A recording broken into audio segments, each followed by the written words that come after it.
영어 문법 세 줄로 요약하기. 영어의 문법을 A4 용지 세 장으로 요약할 수 있을까? 그것은 한동안 나의 목표였다. 그리고 생각한 몇 가지 방법 중에 하나는 예문을 생략하고 설명을 다 빼버린 다음 이것은 IQ 130 이상만을 위한 영문법이라고 소개하는 것이었다. 시간이 흐르고 지금 다시 영어의 규칙들을 정리하고 보니 A4 용지 앞면을 다 채우지 못하고 여백이 남았다.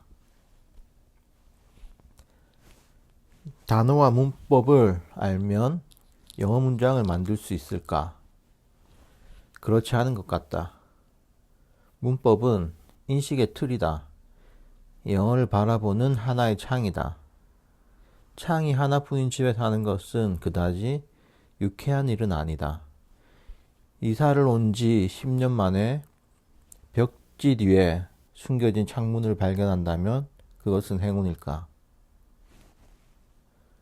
문법은 글의 법이다. 그것은 말의 규칙이 아닌 글의 법이라는 말이다. 그리고 법이라는 말은 그 자체로 난해함과 복잡함을 연상시킨다.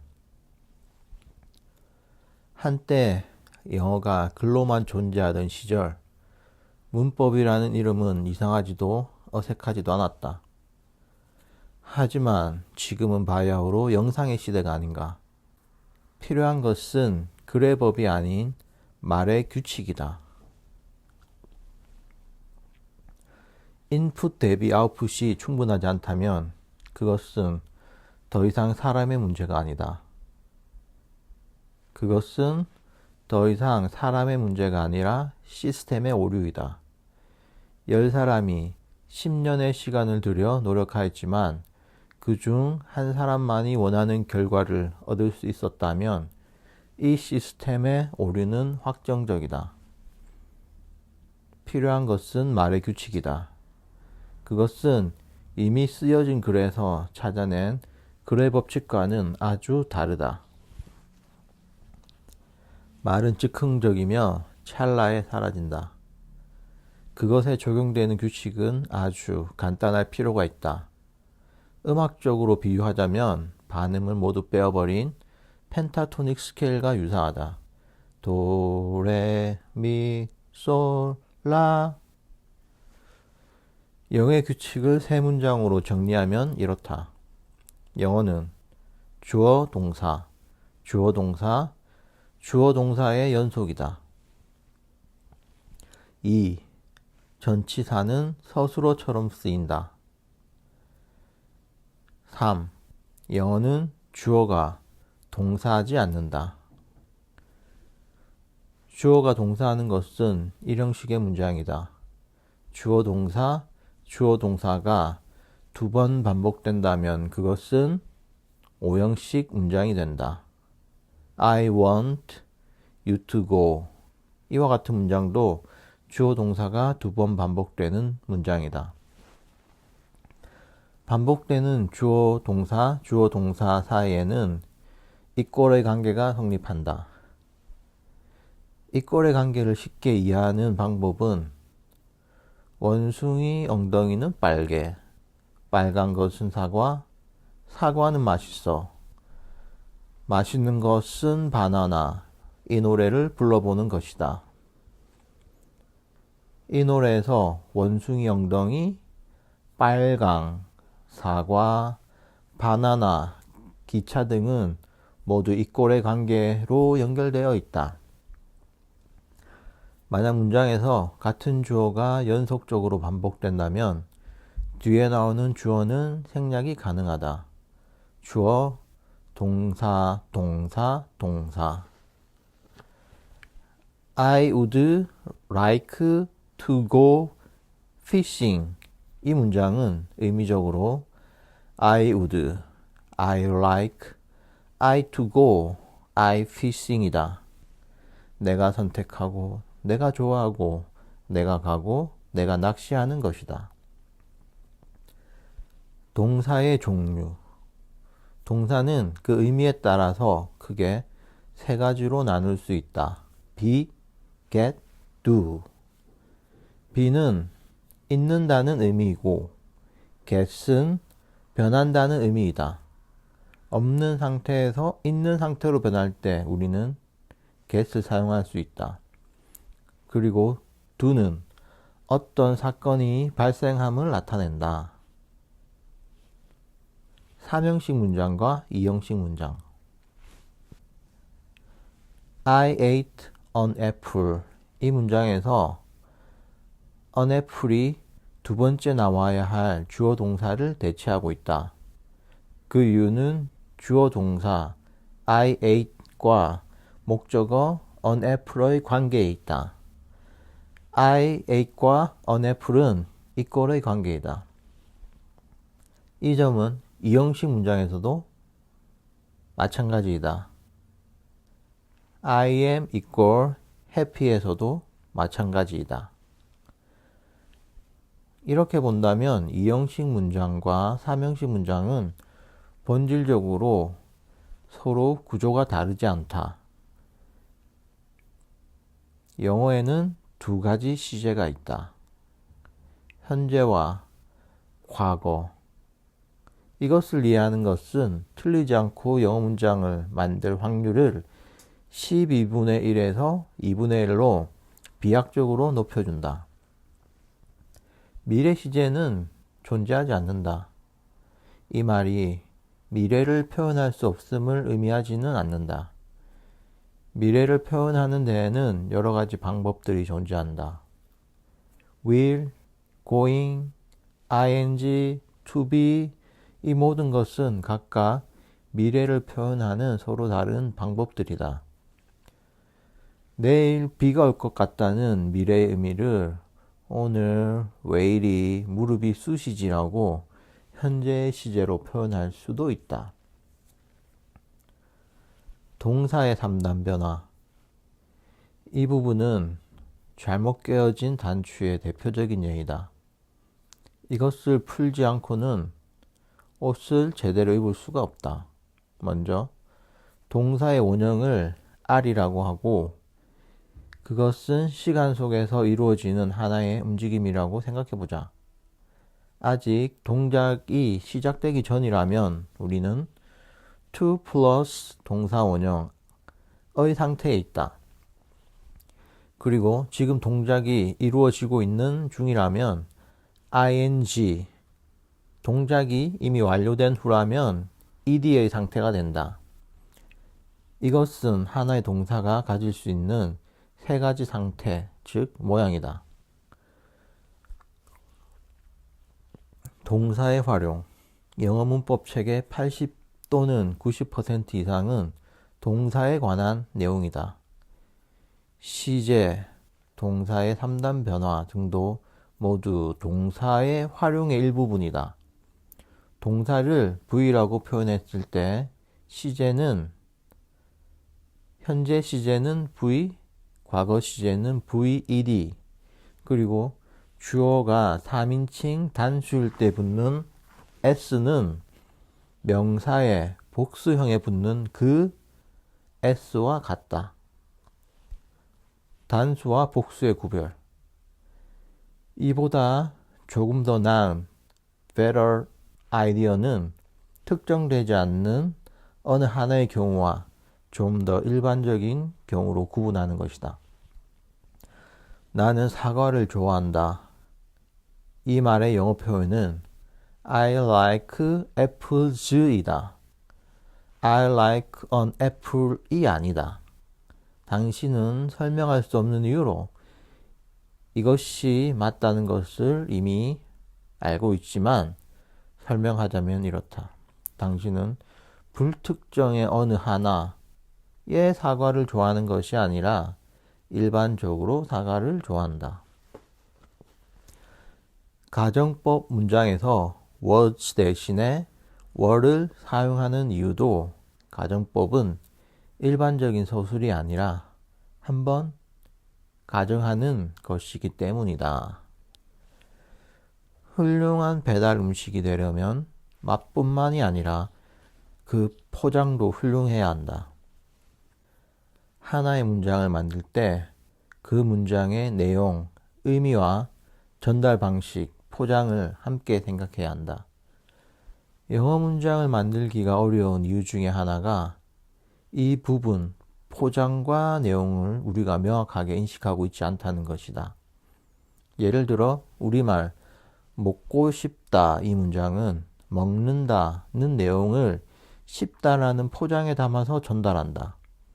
우리말은 대체로 내용 플러스 포장의 순서를 가지고 있다.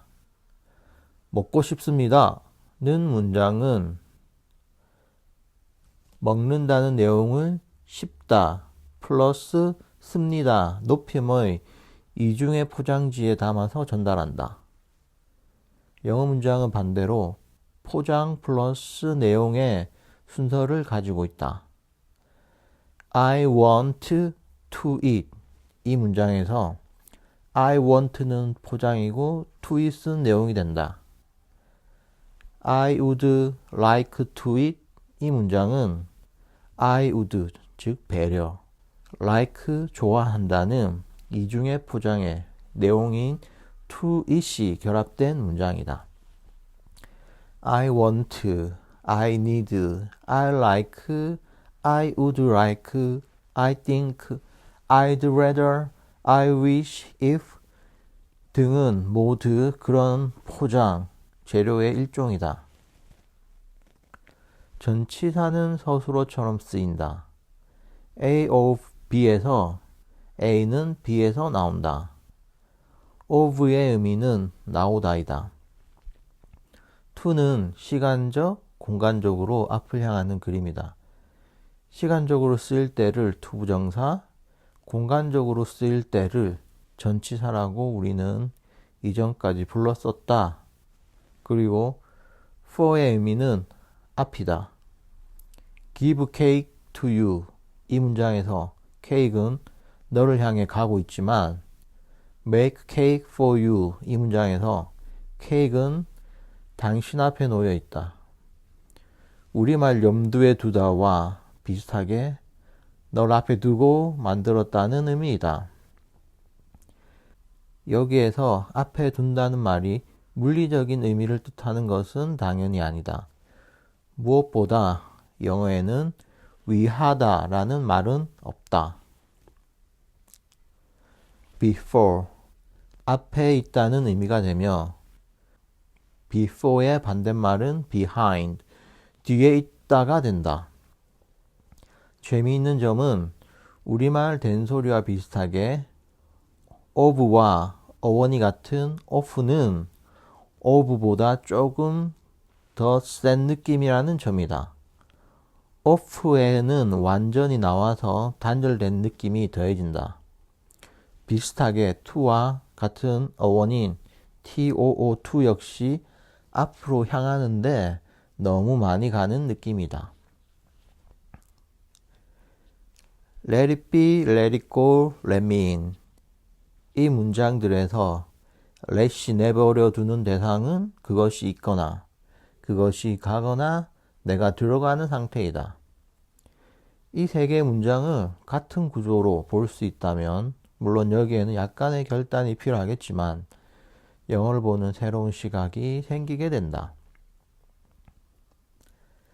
영어에는 이, 그, 저가 없다. 영어 문법을 이야기할 기회가 있다면 나는 언제나 여기에서 시작한다.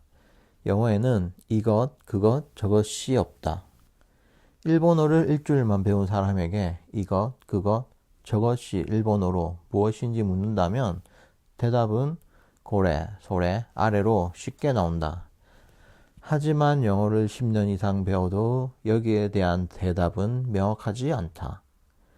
그 이유는 영어에는 이것, 그것, 저것이 없기 때문이다.